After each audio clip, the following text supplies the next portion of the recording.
ನನಗನ್ಸುತ್ತೆ ನಿಮ್ಮ ಉತ್ಸಾಹವನ್ನ ನೋಡಿದಾಗ, ಇಷ್ಟೊಂದು ದೊಡ್ಡ ಸಂಖ್ಯೆಯಲ್ಲಿ ಸೇರಿರೋದನ್ನು ನೋಡಿದಾಗ, ನಮ್ಮ ಕಾಂಗ್ರೆಸ್ಸಿನ ಅಭ್ಯರ್ಥಿ 100ಕ್ಕೆ 100 ಗೆಲ್ತಾರೆ ಅಂತಕ್ಕಂಥ ವಿಶ್ವಾಸ ನನಗೆ ಬಂದಿದೆ.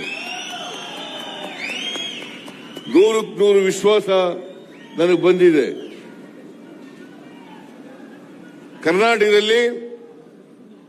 ಕರ್ನಾಟಕದಲ್ಲಿ ಕಾಂಗ್ರೆಸ್ ಪಕ್ಷ ಸುಮಾರು 20 ಸ್ಥಾನಗಳನ್ನ ಈ ಚುನಾವಣೆಯಲ್ಲಿ ಗೆಲ್ತದೆ ಅಂತಕ್ಕಂಥ ಮಾತುಗಳನ್ನ ಹೇಳಲಿಕ್ಕೆ ಬಯಸ್ತಾ ಇದ್ದೇನೆ.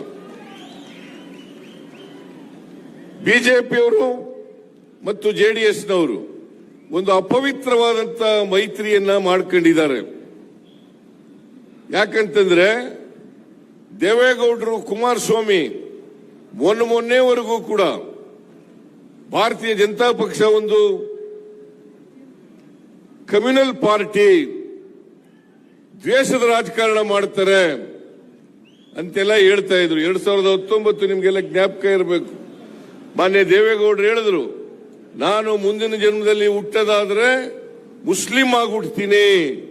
ಒಂದು ವೇಳೆ ನರೇಂದ್ರ ಮೋದಿ ಅವರು ಈ ದೇಶದಲ್ಲಿ ಮತ್ತೆ ಪ್ರಧಾನಮಂತ್ರಿ ಆದ್ರೆ, ಇದು 2019 ಚುನಾವಣೆಯಲ್ಲಿ ಹೇಳಿದಂತ ಮಾತು, ಒಂದು ವೇಳೆ ಆದ್ರೆ ನಾನು ಈ ದೇಶನೇ ಬಿಟ್ಟುಬಿಡ್ತೀನಿ ಅಂತ ಹೇಳಿದ್ರು.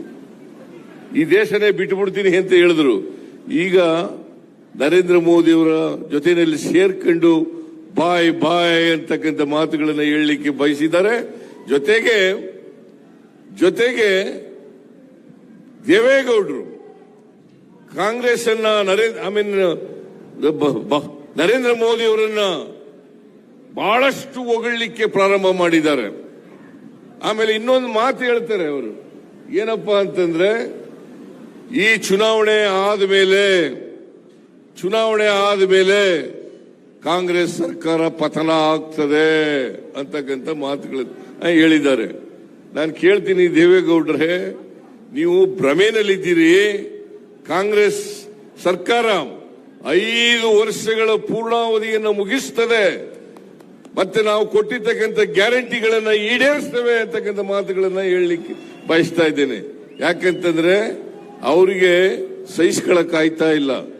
ಜನರು ಇವತ್ತು ಕಾಂಗ್ರೆಸ್ ಪರವಾಗಿದ್ದಾರೆ ಅಂತಕ್ಕಂಥ ವಿಚಾರ ಗೊತ್ತಾದ ಮೇಲೆ ಇದನ್ನು ಸಹಿಸಿಕೊಳ್ಳಲಿಕ್ಕಾಗದೇನೆ ಈ ತರ ಕಾಂಗ್ರೆಸ್ ಪತನ ಆಗ್ತದೆ, ಕಾಂಗ್ರೆಸ್ ಸರ್ಕಾರ ಪತನ ಆಗ್ತದೆ, ಚುನಾವಣೆ ಆದ ಬಳಿಕ ಪತನ ಆಗ್ತದೆ ಅಂತಕ್ಕಂಥ ಮಾತುಗಳನ್ನ ಹೇಳ್ತಾ ಇದ್ದಾರೆ. ನಾನು ಹೇಳ್ತೀನಿ, ಇದು ಅವರ ಭ್ರಮೆ. ಇನ್ನೂ ಒಂದು ಮಾತುಗಳನ್ನ ಹೇಳ್ತಾರೆ ದೇವೇಗೌಡರು. ಬಹಳ ಇತ್ತೀಚಿನ ದಿನಗಳಲ್ಲಿ ಬಹಳ ಕೋಪಿಸ್ಕೊಳ್ತಾರೆ. ನಾನು ಹೇಳಿದೆ, ದೇವೇಗೌಡ್ರೆ, ನೀವು ಕಮ್ಯುನಲ್ ಪಾರ್ಟಿ ಜೊತೆ ಹೋಗಿದ್ದೀರಲ್ರಿ, ನೀವು ಜನತಾದಳ ಸೆಕ್ಯುಲರ್ ಅಂತ ಹೆಸರಿಟ್ಕೊಂಡಿದ್ದೀರಿ. ಆ ಜನತಾದಳ ಸೆಕ್ಯುಲರ್ ಅನ್ನೋ ಪದಕ್ಕೇನೆ ಅವಮಾನ ಆಗ್ತದೆ. ಅದನ್ನ ತೆಗೆದಾಕ್ಬಿಟ್ರಿ, ಸೆಕ್ಯುಲರ್ ಅನ್ನೋ ಪದನ ತೆಗೆದಾಕ್ಬಿಟ್ಟು ಬರೀ ಜನತಾದಳ ಅಂತ ಇಟ್ಕೊಳ್ರಿ ಅಂತ ಹೇಳಿದೆ. ಅದಕ್ಕೆ ದೇವೇಗೌಡರು ಏನ್ ಹೇಳ್ತಾರೆ, ಸಿದ್ದರಾಮಯ್ಯನಿಗೆ ಗರ್ವ ಬಂದಿದೆ, ಸಿದ್ದರಾಮಯ್ಯನವರ ಗರ್ವ ಭಂಗ ಮಾಡತಕ್ಕಂಥ ಕೆಲಸವನ್ನ ಮಾಡ್ತೇವೆ ಅಂತಕ್ಕಂಥ ಮಾತನ್ನ ಹೇಳಿದ್ದಾರೆ. ನಾನು ಹೇಳ್ತೀನಿ, ದೇವೇಗೌಡರು, ಭಾರತೀಯ ಜನತಾ ಪಕ್ಷದವರು ಏನೇ ಹೇಳಿದ್ರು ಕೂಡ ಈ ಸಾರಿ ಕರ್ನಾಟಕದ ಜನ ಕಾಂಗ್ರೆಸ್ ಪಕ್ಷವನ್ನ ಕೈ ಹಿಡಿತಾರೆ, ಆಶೀರ್ವಾದ ಮಾಡ್ತಾರೆ ಅಂತಕ್ಕಂಥ ನಂಬಿಕೆ, ವಿಶ್ವಾಸ ನನಗಿದೆ ಅಂತಕ್ಕಂಥ ಮಾತುಗಳನ್ನ ಹೇಳಲಿಕ್ಕೆ ಬಯಸ್ತಾ ಇದ್ದೇನೆ. ಕಾರಣ ಯಾಕಪ್ಪ ಅಂತಂದ್ರೆ, ಕಾಂಗ್ರೆಸ್ ಪಕ್ಷ ನುಡಿದಂತೆ ನಡೆದಿರ್ತಕ್ಕಂಥ ಪಕ್ಷ,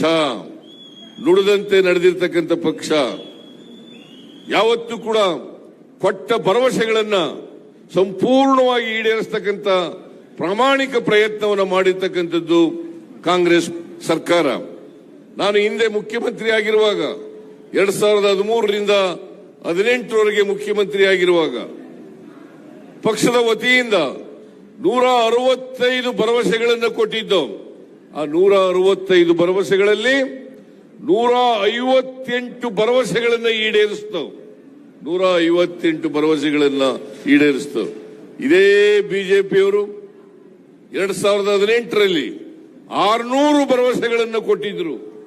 600 ಭರವಸೆಗಳಲ್ಲಿ 60 ಭರವಸೆಗಳನ್ನು ಕೂಡ ಈಡೇರಿಸಲಿಕ್ಕೆ ಸಾಧ್ಯ ಆಗಲಿಲ್ಲ. ಅದರಿಂದ ಅವರು ಕೊಟ್ಟ ಮಾತಿನಂತೆ ನಡ್ಕೊಳ್ಳದೆ ಕರ್ನಾಟಕದ ಜನರಿಗೆ ದ್ರೋಹ ಮಾಡಿರ್ತಕ್ಕಂಥ ಪಕ್ಷ ಯಾವುದಾದ್ರೂ ಇದ್ರೆ ಅದು ಭಾರತೀಯ ಜನತಾ ಪಕ್ಷ ಅಂತಕ್ಕಂಥದನ್ನ ಹೇಳಲಿಕ್ಕೆ ಬಯಸ್ತಾ ಇದ್ದೇನೆ. ಮತ್ತೆ ಈ ಬಾರಿನೂ ಕೂಡ 2023ರ ವಿಧಾನಸಭಾ ಚುನಾವಣೆಯಲ್ಲಿ ಅನೇಕ ಭರವಸೆಗಳನ್ನು ಕೊಟ್ಟಿದ್ದು. ನಾನು 2 ಬಜೆಟ್ಗಳನ್ನು ಮುಖ್ಯಮಂತ್ರಿ ಆದ್ಮೇಲೆ ಈ ಸಾರಿ 2 ಬಜೆಟ್ಗಳನ್ನು ಮಂಡಿಸಿದ್ದೇನೆ. ನಾವು ಅಧಿಕಾರಕ್ಕೆ ಬಂದದ್ದು ಮೇ 20ನೇ ತಾರೀಕು. ಮೇ 20ನೇ ತಾರೀಕು ಪ್ರಮಾಣ ವಚನ ಸ್ವೀಕಾರ ಮಾಡಿ ನೇರವಾಗಿ ವಿಧಾನಸಭೆಯ ಕ್ಯಾಬಿನೆಟ್ ಹಾಲ್ಗೆ ಹೋಗಿ ಅಲ್ಲಿ ತೀರ್ಮಾನ ಮಾಡೋದು ನಾವು ಪ್ರಮುಖವಾದಂತಹ ಗ್ಯಾರಂಟಿಗಳು 5 ಗ್ಯಾರಂಟಿಗಳನ್ನು ಕೂಡ ಜಾರಿಗೆ ಕೊಡ್ತೇವೆ ಅಂತೇಳಿ ಅವತ್ತೇ ತೀರ್ಮಾನ ಮಾಡೋದು. ಇವತ್ತು ಶಕ್ತಿ ಯೋಜನೆ ಕಾರ್ಯಕ್ರಮ ಈ ದೇಶದ ಈ ರಾಜ್ಯದ ಎಲ್ಲ ಹೆಣ್ಣುಮಕ್ಕಳಿಗೆ ಸರ್ಕಾರಿ ಬಸ್ಗಳಲ್ಲಿ ಉಚಿತವಾಗಿ ಪ್ರಯಾಣ ಮಾಡತಕ್ಕಂತ ಕಾರ್ಯಕ್ರಮವನ್ನ ಜಾರಿಗೆ ಕೊಟ್ಟವು. ಅದು ಜೂನ್ 11ನೇ ತಾರೀಕು. ಮೇ 20ಕ್ಕೆ ನಾವು ಅಧಿಕಾರಕ್ಕೆ ಬಂದೋ, ಜೂನ್ 20ಕ್ಕೆ ನಾವು ಈ ಕಾರ್ಯಕ್ರಮವನ್ನ ಜಾರಿಗೆ ತಗೊಬಂದು. ಅದರ ಜೊತೆಗೆ ಜುಲೈ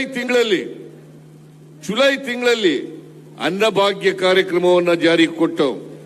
ಜೊತೆಗೆ ಗೃಹ ಜ್ಯೋತಿ ಕಾರ್ಯಕ್ರಮವನ್ನು ಕೂಡ ಜಾರಿಗೆ ಕೊಟ್ಟು ಗುಲ್ಬರ್ಗಾದಲ್ಲಿ ಗೃಹ ಜ್ಯೋತಿ ಕಾರ್ಯಕ್ರಮವನ್ನ ಜಾರಿಗೆ ಕೊಡ್ತಕ್ಕಂಥ ತೀರ್ಮಾನವನ್ನ ಮಾಡಿ ಅವತ್ತು ಕಾರ್ಯಕ್ರಮಕ್ಕೆ ಚಾಲನೆಯನ್ನ ಕೊಟ್ಟವು. ಹಾಗೇನೆ ಅನ್ನಭಾಗ್ಯ ಕಾರ್ಯಕ್ರಮ ಜುಲೈ ತಿಂಗಳಲ್ಲೇ ಇದಕ್ಕೂ ಕೂಡ ಚಾಲನೆಯನ್ನ ಕೊಡ್ತಕ್ಕಂಥ ಕೆಲಸವನ್ನ ಮಾಡೋದು.